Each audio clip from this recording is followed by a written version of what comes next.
Sadnam. This time that we're in is precious in terms of our healing journey. And now Chiron, the archetype of the wounded healer, is about to go retrograde until November 23rd. So what does this mean for you on a practical level? Well, each one of us is being called to go back and pick up the scattered pieces of ourselves. All these disowned, repressed pieces of ourselves. This is the healing that's required to recover from the Piscean Age. This is the healing that is needed to heal your ancestral line. This is the healing that is required to heal humanity. So each person carries within them a deep wound within their psyche. So old wounds from this lifetime and past lives will begin to surface from your unconscious mind. And when this happens, the mind and the ego are going to have you believe that you're broken and you can never heal. So you don't want to listen to this. And if you're sensitive to energy, you may already be aware of these wounds starting to surface. So your wound could be shame, guilt, abandonment, rejection, or repression. So if you're feeling dizzy, unfocused, nauseous, disoriented, fatigued, these are all symptoms of this powerful evolutionary energy moving through you. So you want to pat yourself on the back because you're on the vanguard of this very deep healing. So now more than ever, you must be gentle with yourself. You know, if you have a physical wound, this makes sense. Of course you rest, you eat properly, you drink water, you slow down, and you allow the body to heal itself. With deep emotional wounding, we have been conditioned to dismiss that which we cannot see with our own two eyes. So here are 5 ways to be gentle with yourself through this period of deep healing. First, you want to honor your emotions. So remember that no one will give you permission to be gentle with yourself. It's your job to be gentle with yourself. This wounding will come through the astral plane, the astral body or emotional body. So we're evolving through our emotions. So you will be riding the emotional wave.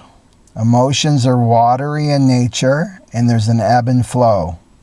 So you'll fluctuate between being emotionally triggered and then feeling at peace.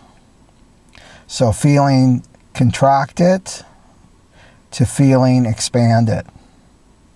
So when you're emotionally triggered, which you will be, guaranteed, to be gentle with yourself means that you don't judge yourself. You know, I should be over this breakup by now. I should be over this death of a loved one. Why am I still obsessing about this thing that happened months or even years ago? I should be able to maintain control with this person. So chances are this wound runs very deep beyond just this lifetime. So wounds heal in their own time, and you judging yourself will not speed up the process of healing. Number 2, choice points. So what you're going to do, you're going to attract scenarios to you that bring up the wound that you're here to heal because it's inside you. And you have a choice. You either re-imprint the wound or you make a different choice. So example, if your wound is feeling abandoned by God, abandoned by the universe, you may attract situations where there's not enough money, right? There's not enough resources. Jobs aren't coming through. Housing's not coming through. Partners suddenly leaving you. These sorts of things.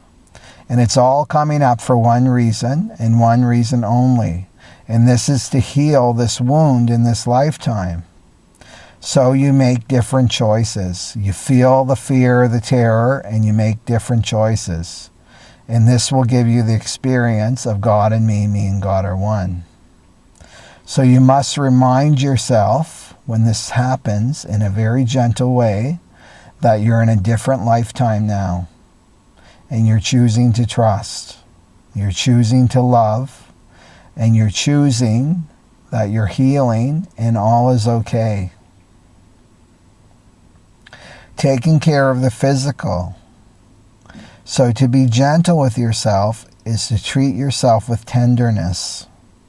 This means listening to your body's needs. The temptation to indulge in old addictions will be very, very strong now.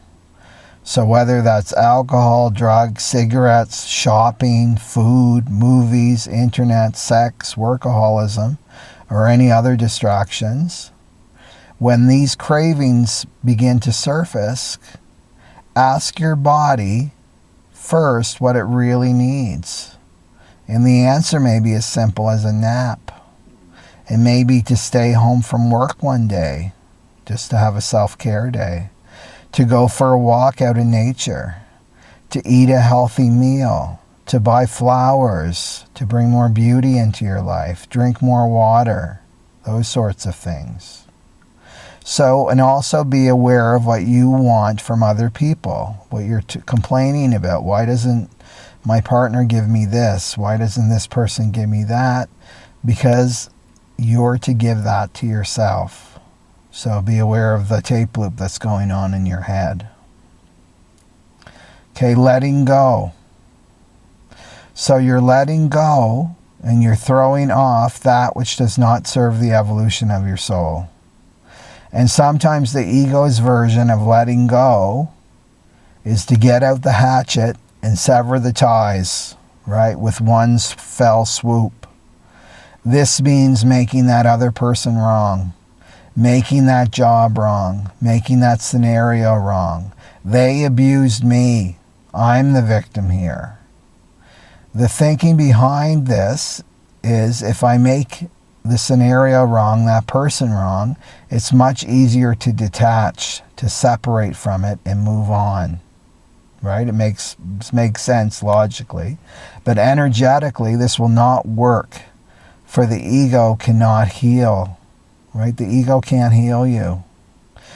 You have seen those people in their 60s and their 70s and on, still holding on to grudges from long, long ago. They're living proof that time does not heal all wounds. True healing comes from the divine, and the divine only. So you want to plug in. You want to be in your power. And that means to be connected to the divine and let go from this place. But this means having compassion for the other person, having compassion for yourself. To be gentle is to be compassionate. So there's no right or wrong, there's just healing. So you want to bring forgiveness to all of your relationships, to all concerned, and especially bring forgiveness to yourself. And when you stop telling that story from a place of victimization, you'll know that you're healing. When you stop blaming others or yourself for what has happened, you'll know that you're healing. So here's a simple 1-minute meditation to practice, a Kundalini Yoga meditation, to practice this for 40 days. You know, you could do this before you go to sleep at night. And this will really help you to let go of your attachment to the victim story. And it's called 10 Steps to Peace. Sat Nam.